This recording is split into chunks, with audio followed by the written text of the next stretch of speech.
Quand vous parlez de paranormal, vous parlez souvent d'esprits frappeurs, de fantômes, de possessions ou encore de crimes mystérieux. Aujourd'hui, nous allons traiter une nouvelle histoire qui fait froid dans le dos. Une petite maison, comme les autres, située à Saint-Quentin en Picardie, a suscité de nombreuses interrogations dans les années 80 à cause d'un phénomène terrifiant et inexplicable. La maison qui saigne. Voilà le nom donné à cette maison après une série d'événements aussi surréalistes les uns que les autres. Des enquêtes ont été menées, des investigations minutieuses ont été faites, mais 30 ans après les faits, aucune explication n'a été donnée à la maison qui saigne. Voici son histoire, aujourd'hui, dans cette nouvelle vidéo.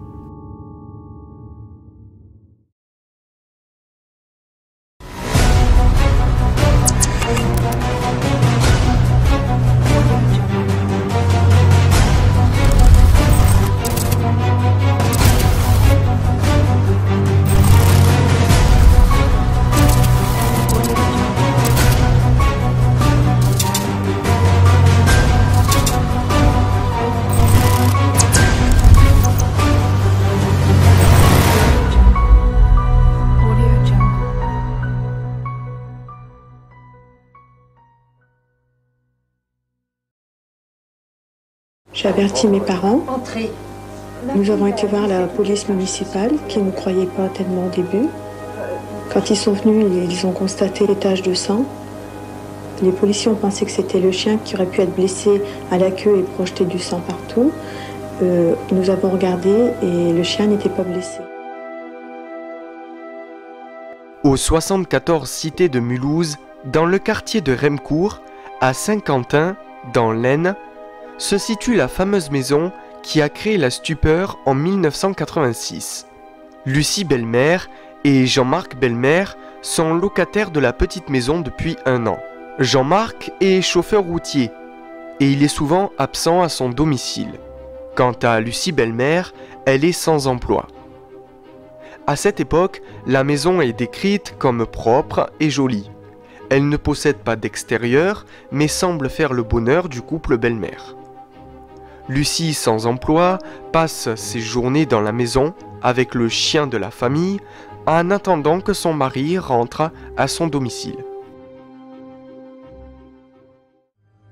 Un matin, lorsque Lucie se réveille, elle trouve d'étranges taches rougeâtres sur la table à manger de la cuisine. Tout d'abord, elle n'y prête pas attention, mais quelque temps après, elle retrouve les mêmes gouttelettes rouges sur l'étai d'oreiller de la chambre et sur les murs.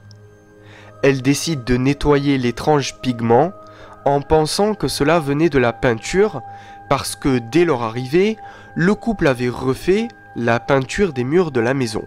Les jours passent et la peinture ne semble pas couler.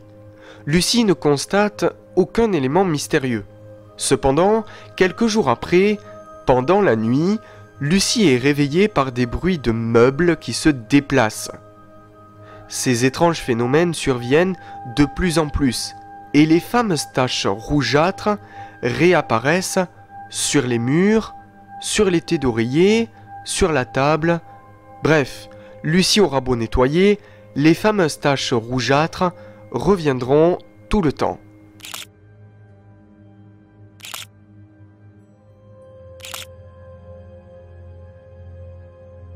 Lorsque Jean-Marc revient à son domicile pour se reposer quelques jours, il constate lui aussi les étranges phénomènes et décide quelques jours après d'appeler la police.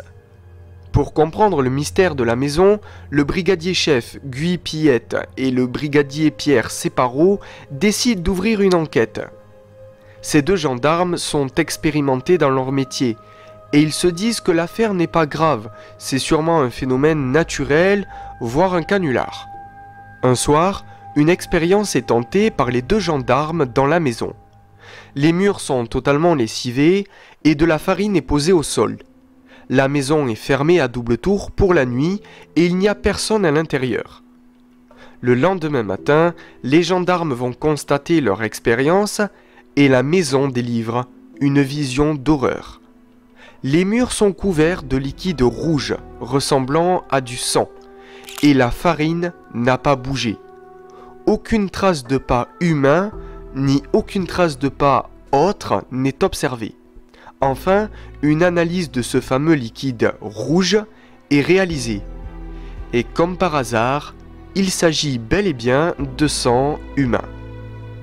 En 1986, peu de temps après les événements, l'affaire est rapidement médiatisée.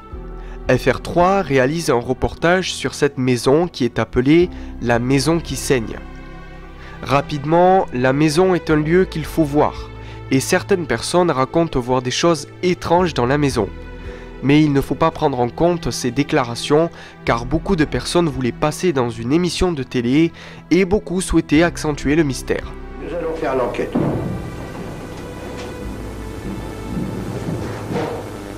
Maman, ça recommence. On n'est pas prêt. Vous entendez, vous avez entendu, hein? Peu de temps après, comme les gendarmes ne trouvaient aucune explication à ce phénomène, un médium est appelé. Il arrive sur les lieux et affirme tout de suite que la cave de la maison est chargée en entités surnaturelles. En effet, Lucie, auparavant, avait été très interrogée par la cave et affirmait que beaucoup de choses s'y produisaient. Des investigations sont faites dans la cave, des trous sont creusés, mais rien de particulier n'est découvert.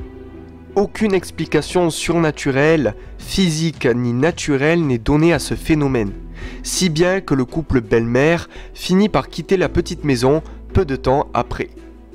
Il faut savoir que cette histoire, lors de son adaptation en documentaire sur diverses émissions paranormales, beaucoup de choses fausses ont été rajoutées.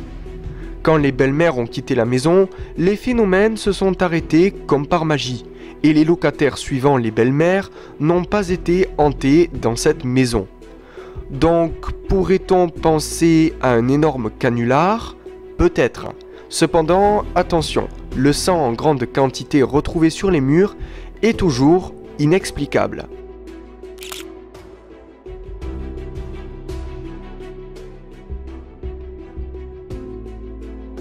Voilà, merci à vous d'avoir suivi la vidéo. Abonnez-vous si cela n'est pas déjà fait, likez la vidéo, partagez-la à vos amis et salut tout le monde.